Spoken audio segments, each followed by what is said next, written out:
Hello everyone, welcome to another tutorial of technical learning. Today I am going to cover the topic of dynamic constructor in C++. As we have already discussed all the constructor, the one constructor which is remaining, that is dynamic constructor. What actually the dynamic constructor is? The dynamic constructor means that as the word dynamic suggests, that it is the runtime allocation. So we can allocate the memory during the runtime of a program with the help of new keyword.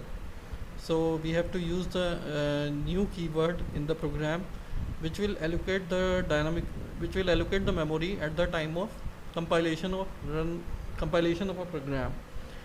So here is the definition of dynamic constructor. It is created the memory of object, and thus object is going to use that memory region which is dynamically created by the constructor. In simple words, you can say whenever the allocation of memory is done dynamic using new inside a constructor. When you dynamically create the new keyword with the help of new keyword, it will allocate the dynamic memory to that particular constructor.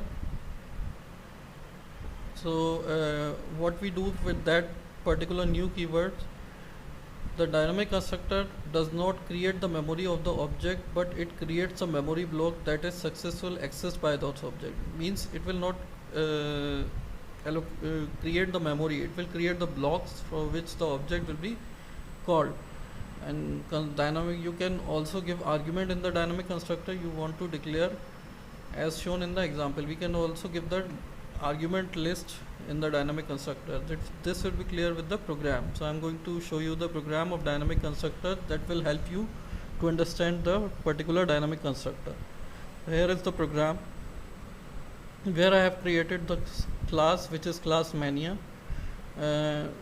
3 integer type variable, 2 is simple variable, 1 is pointer type variable, which is declared by default. They comes under the private section. Private specifier.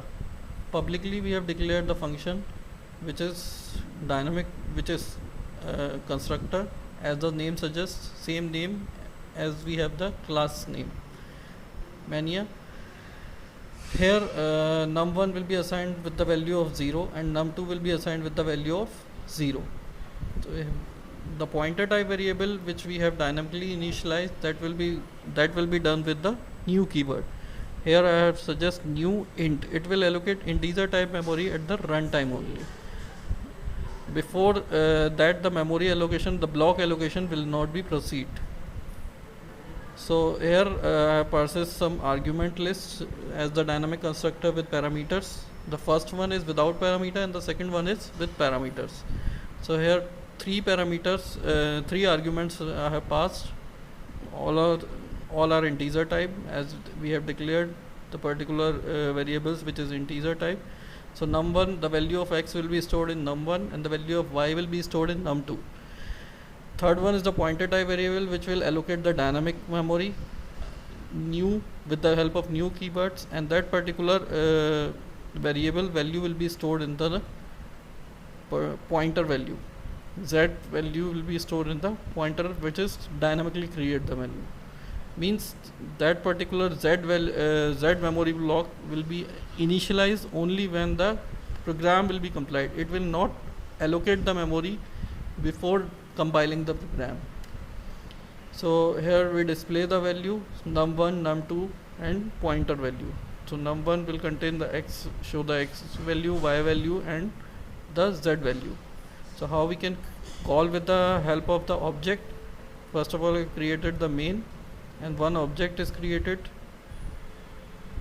One object is without argument and second object is with the argument constructor, parameterized constructor. So object 1 display, it will display simple whatever the value we have passed. It is 0 0, it will show the value 0 0 and display. In the second, which we have passed some argument value, then it will show 3 5 and 11.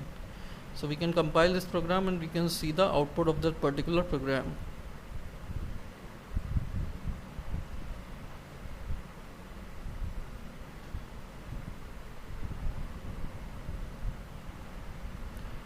Here is the output 0 0 1 and 3 5 11.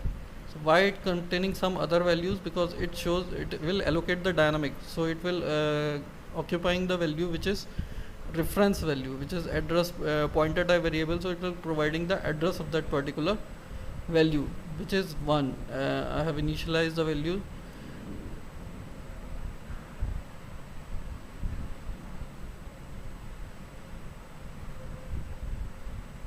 So in this way it will show the how we can create the dynamic value. 3 values I have passed over here in the argument list. That 3 values are 3, 5 and 11. The 3, 5 and 11 will be there when in the parameterized constructor. So thanks for watching. This is all about the dynamic constructor. In the next lecture I will show you cover the topic of inheritance. We will going to start the topic of inheritance. From the single inheritance program I am going to explain the base class and the drive class. So thanks for watching and keep watching my channel. Thanks for your support.